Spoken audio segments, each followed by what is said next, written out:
Sejam todos muito bem-vindos a mais uma grande aula. Hoje, no nosso curso da Reabilitação Funcional em Idosos, indo além do exercício, a gente vai falar sobre um dos tópicos que é o contexto do envelhecimento. Esse tópico é a base para que a gente consiga progredir nos termos, nos conceitos, na questão teórica, entendermos sobre reabilitação funcional e como ir além do exercício para essa população. Então, a gente vai falar um pouquinho sobre essa contextualização. A gente sabe, de antemão, que a população idosa vem crescendo muito e nós, como fisioterapeutas, profissionais da saúde, ainda mais a gerontologia, a gente tem que estar preparado para esse envelhecimento, para este momento. Talvez sejamos sortudos por estarmos vivendo em uma época em que cada vez mais cresce a população idosa, estarmos na profissão correta, fazendo aquilo que a gente ama, com esse público que é tão grato por tudo que a gente faz, ajuda, contribui na vida dos nossos pacientes. Então, entender essa contextualização para que tenhamos mais autoridade, para que tenhamos mais domínio do assunto, que a gente possa ser referência aos nossos pacientes na nossa cidade, na região de atuação, faz toda a diferença. Quando a gente sabe o que a gente está falando, a gente explica para os nossos pacientes, o paciente confia na gente, no nosso tratamento, naquilo que a gente está estipulando, a reabilitação ela caminha de uma forma muito melhor. E aí os resultados aparecerão. Para começar, eu sempre gosto de fazer essa comparação. Então, aqui o idoso da esquerda, ele já é totalmente diferente do idoso da direita. Muitas vezes, a mesma idade, mas perfis funcionais, cognitivos, funcionalidades totalmente diferentes. Então, hoje, atualmente, a gente tem vivido uma época em que a população, por ser idosa, ela não tem que ser necessariamente frágil. E é isso que a gente vai aprender ao longo de todas as aulas. Entendermos que não é a idade, mas é o perfil, como ver fragilidade, como ver funções para chegar na funcionalidade que a gente viu naquela aula de conceitos da gerontologia. Que a gente possa pensar que o nosso paciente, ele deve ser como ali, essa paciente da direita, correndo, vivendo, e não mais relacionar a pessoa idosa a uma pessoa frágil, a uma pessoa que não consegue socializar, que não consegue viver na sociedade. Então, que possamos cada vez mais relacionar e fazer com que nossos pacientes tenham independência, tenham autonomia e possam fazer aquilo que eles almejam, no lugar que eles querem, com quem eles querem. A Austrália é um país que a gente vai falar logo sobre a diferença de idade no país desenvolvido e subdesenvolvido ou em desenvolvimento, no qual as pessoas já têm mais independência e autonomia. Vamos seguir? Então, o que é envelhecer? Como que você quer envelhecer? Eu acho que essa é a reflexão atual. Todo mundo quer, como tenho certeza disso, envelhecer. Ninguém quer morrer agora, né? Interromper a vida tão cedo, mas que a gente já consiga pensar em como a gente vai envelhecer. E se a gente entender como é esse processo, tudo vai ficando mais fácil. Então, segundo a Organização Mundial de Saúde, só vou organizar aqui para nós, deixar minha tela maior. Do ponto de vista cronológico, um indivíduo idoso, aquele com 60 anos ou mais, em países em desenvolvimento, e 65 em países desenvolvidos. Então, aqui na Austrália, é considerado idoso a pessoa que tem 65 anos ou mais. Essas razões a gente vai ver logo, né? Por que isso acontece? Mas essa idade ela é importante porque para a gente, como fisioterapeuta, entender, caracterizar a pessoa idosa antes de tudo, entender quando que começa o processo de envelhecimento. Fisiologicamente, a gente vai ver que a partir dos 30 anos, e também para a pessoa idosa saber os seus direitos, saber os seus deveres, começar a ter uma vida com mais calma, mais tranquilidade. Então, entender o processo de envelhecimento, o que você quer para o seu processo de envelhecimento.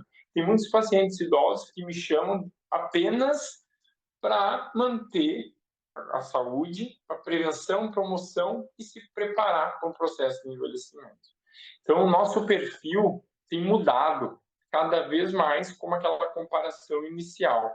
E aqui, nessa figura, nesse slide, eu consigo explicar para vocês o porquê que na Austrália, em países desenvolvidos, a pessoa idosa torna-se idosa a partir dos 65 anos. Nós temos, primeiramente, infraestrutura. A gente está vendo ali o trem, né? Onde tem como se diz, a região, o espaço, o assento especial para essa população. Tem saneamento básico, tem um nível de educação maior, que as pessoas realizam muita atividade física, muito exercício. Desde novo, eles já são educados, sabem a importância disso. Eles têm acessibilidade, eles têm recurso financeiro para estar pagando um bom fisioterapeuta, um bom tratamento, enquanto que nessa figura da esquerda, muitas vezes no Brasil, um país em desenvolvimento, não tem acessibilidade, então a gente não tem uma mobilidade que seja funcional para o idoso ir e vir para onde ele quiser. Isso diminui socialização, isso diminui qualidade de vida. Você está vendo quantas coisas um idoso pode se restringir devido a uma acessibilidade. Saneamento básico relacionado à saúde, acesso à saúde. A gente sabe que o SUS ele é um sistema único muito bom, mas na prática a gente vê muita dificuldade na sua aplicação. Então, a gente consegue diferenciar claramente por que aqui, nesse lugar, nesse país que eu estou tendo essa experiência para poder compartilhar com vocês, o idoso vive mais e vive melhor.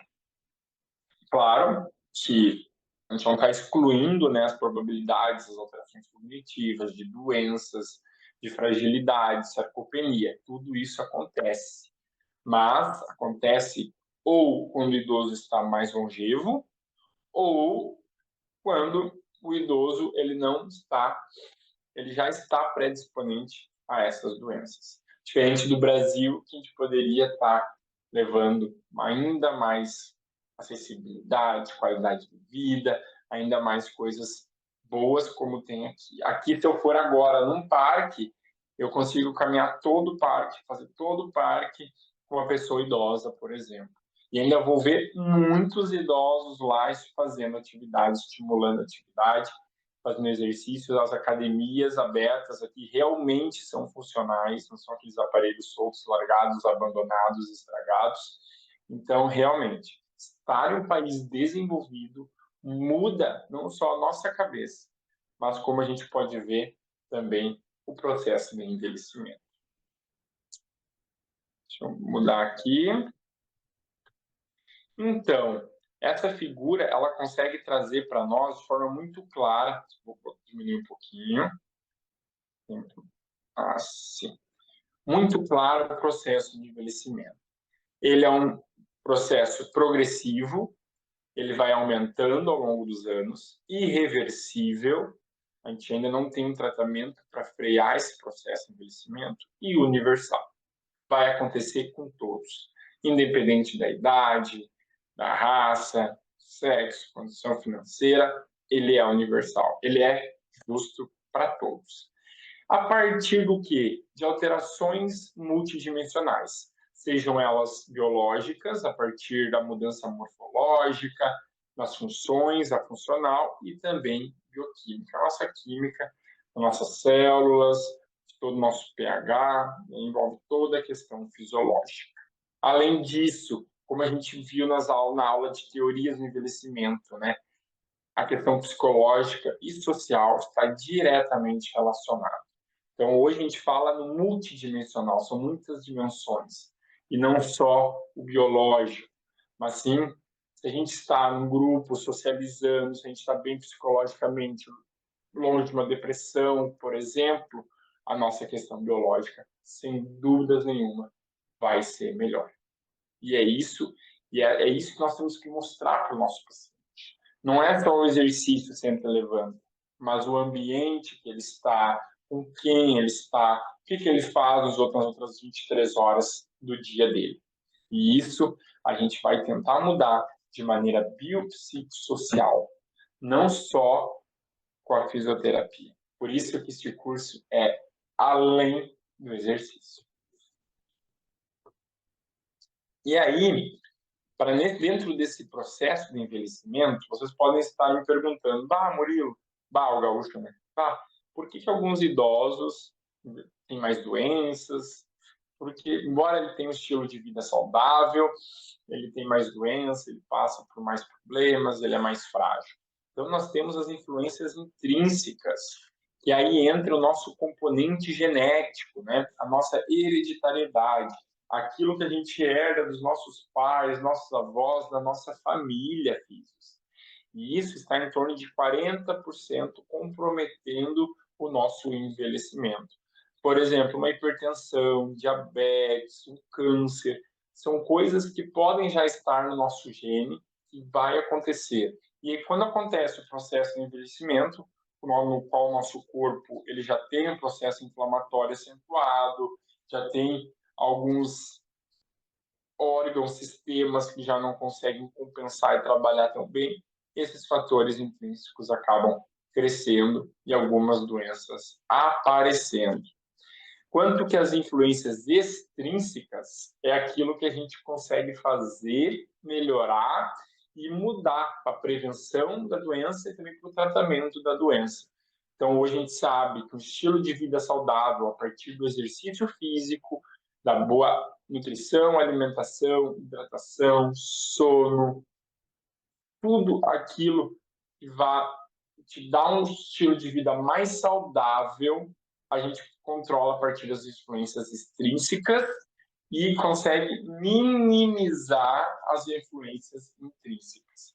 Então, cada vez mais, a gente tem que estimular os nossos pacientes a não só, quando eu falo de reabilitação, é exercício, é atividade, é socialização, é um conjunto de coisas. Se ele fizer o exercício, ele vai estar mais apto a sair de casa, vai dormir uma noite melhor, vai ter menos dores. É uma cadeia de consequências boas, de eventos que vão fazer com que esse processo de envelhecimento ele seja mais saudável e minimize dessa forma as suas comorbidades, fatores de riscos e doenças. Para o quê? Para que a gente possa ser o idoso aqui da foto da direita, da vermelha, que independente da idade, né, a gente sabe que o envelhecimento vai ocorrer de forma heterogênea.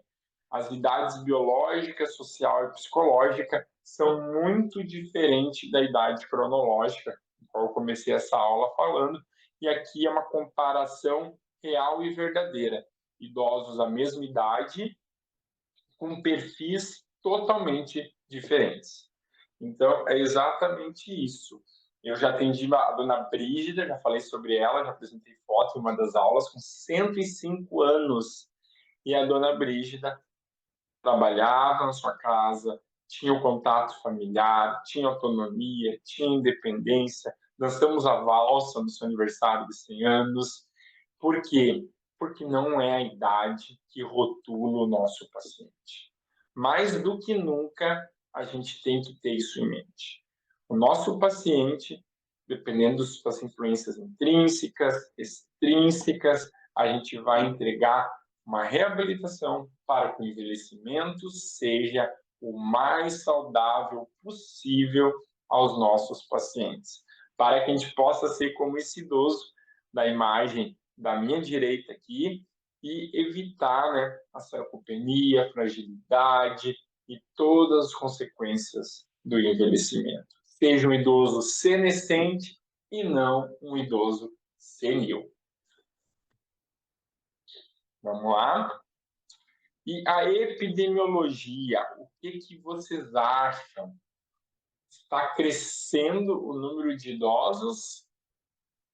Acho que eu dei spoiler no início da aula, né? Então, sem dúvidas nenhuma, a gente chegou atualmente no mundo a 7 bilhões de pessoas.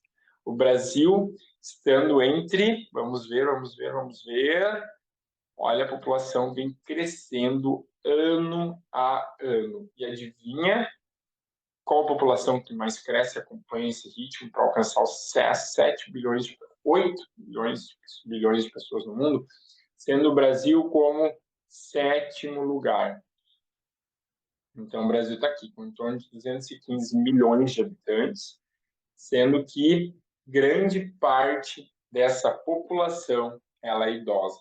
A nossa expectativa de vida no Brasil tem aumentado. No último censo, a gente tem 77 anos,6 é a expectativa da pessoa idosa atualmente no Brasil, no qual em uma década aumentou 2,4 anos. Embora a gente esteja ainda num país em desenvolvimento, a gente vem percebendo que muitos fatores fazem com que a população idosa venha aumentando. Eu adoro esse GIF, eu adoro essa figura, porque a nossa clínica logo, logo vai estar assim. Se você trabalhar com a população idosa, se você gosta da população idosa, vai ser assim que a sua clínica vai estar. Fazendo um bom trabalho, vendo essas aulas com calma, aplicando, os idosos estão aí, precisando de você. Basta você se dedicar, fazer um bom trabalho. A rádio Fofoca dos Idosos voa, físios, bomba. E aí a gente consegue entregar uma reabilitação assertiva, com carinho, com soft skills, com amor, com dedicação, para que a gente lote a nossa agenda e seja esse sucesso na nossa clínica, domicílio ou no ambiente que você trabalha.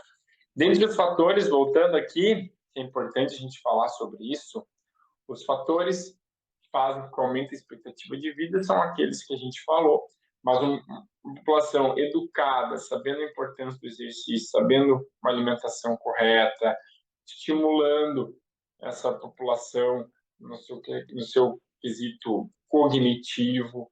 Então, a gente tem muitos fatores que explicam esse aumento da expectativa de vida.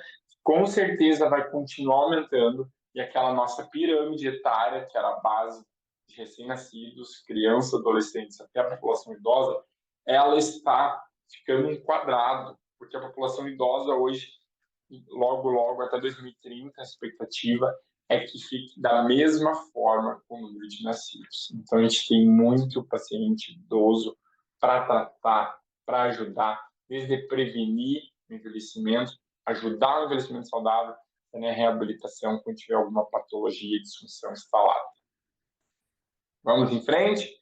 E na Austrália, então, eu gosto muito dessa foto, porque eu estava num hotel aqui. Aqui é um hotel, por exemplo, sempre tem os quartos em cima, embaixo são bares, cassinos. Então, aqui na Austrália é permitido esses jogos de azar, como chamam. E aí a gente vê muitos idosos lá, socializando, participando. E isso, para mim, é a cereja do bolo. Ver o idoso numa máquina, ali, jogando, com autonomia, escolhendo o que ele quer fazer, pensando que ele se deslocou até lá, que ele se organizou. Você tem noção, filho? O quanto esse idoso ele está bem, ele está fazendo uma atividade de vida avançada. Não é básica nem instrumental, já é avançada. Ele está no lazer dele, fora de casa, numa máquina que requer uma cognição preservada. Então, isso faz com que represente um envelhecimento para mim. Esse é o contexto do envelhecimento, é a maneira como eu quero envelhecer, é a maneira como aqui na Austrália a gente tem visto as pessoas envelhecerem e é a maneira como a gente deve levar para o Brasil um exemplo como esse para que os nossos pacientes vivam não só com mais expectativa de vida, mas que eles vivam também melhor, fazendo aquilo que eles gostam, aquilo que eles querem, aquilo que eles amam, com quem eles quiserem. Então, para a gente finalizar essa aula, falando sobre esse contexto do envelhecimento, será que a gente está preparado para esse aumento, essa alta demanda de pacientes? Você aí, físio, você está estudando, está se preparando, está entendendo as teorias do envelhecimento, por que envelhece, como funciona, expectativa de vida, como prevenir, como reabilitar, como avaliar. Então, a gente tem que estar preparado com essa demanda, com conhecimento, para que a gente realmente seja assertivo, esteja ajudando. As pessoas estão investindo na fisioterapia, elas estão investindo e confiando no nosso trabalho. É ético que a gente devolva tudo isso aos nossos pacientes. Com recursos, sempre investindo nos melhores recursos. Eu fiz a aula sobre realidade virtual, que é um recurso novo, diferente, que vem para fazer com que os idosos façam uma adesão ainda maior à reabilitação e com acolhimento. Os pacientes idosos estão aumentando, a população idosa está crescendo, expectativa de vida, mais idosos, mais longevos, e a gente tem que estar preparado para acolher nas nossas clínicas. Eu trabalho na orto, não importa, tem fratura de quadril que vai ocorrer mais na população idosa. Eu trabalho na PED, mas a criança vai com seus avós. Então, independente de onde a gente estiver, a população idosa precisa da nossa ajuda, do nosso acolhimento, e que sejamos nós, profissionais de saúde, os primeiros a estender a mão e trazer todos eles para a nossa convivência, para a nossa intergeneracionalidade, evitando dessa forma o idadismo, o ageísmo e coisas que ficaram lá no passado. A partir de agora, o nosso paciente idoso, ele vai ser tratado com conhecimento, com os melhores recursos e a melhor reabilitação de primeiro mundo. E se você ainda tem dificuldade, se você ainda tem necessidade, são muitas palavras que eu posso falar agora, citar, se você quer, mais do que nunca, aprender a fazer tudo isso, vem com a gente. 2022 foi um sucesso, 2023 eu estou aqui na Austrália para buscar mais novidades, para melhorar em 2024. Eu estou aí com vocês, na cidade de vocês, tenho certeza disso, para que a gente possa estar aprendendo e botando tudo isso em prática. Saber envelhecer, físio, é a grande sabedoria da vida. Todos nós, esperamos que sim, possamos envelhecer com inteligência, com experiência, com sabedoria, aproveitando esse momento lindo, que é sim lindo, vendo toda uma história de sucesso e sem arrependimentos. Muito obrigado por estarem aqui comigo, muito obrigado por essa aula. Qualquer dúvida, fico à disposição, @FisMuriloRezende no Instagram, meu canal no YouTube, curte lá semanalmente coisas boas, conteúdos práticos, aplicáveis e reais, e o meu e-mail para mais detalhes. Fiquem com Deus e até a próxima aula.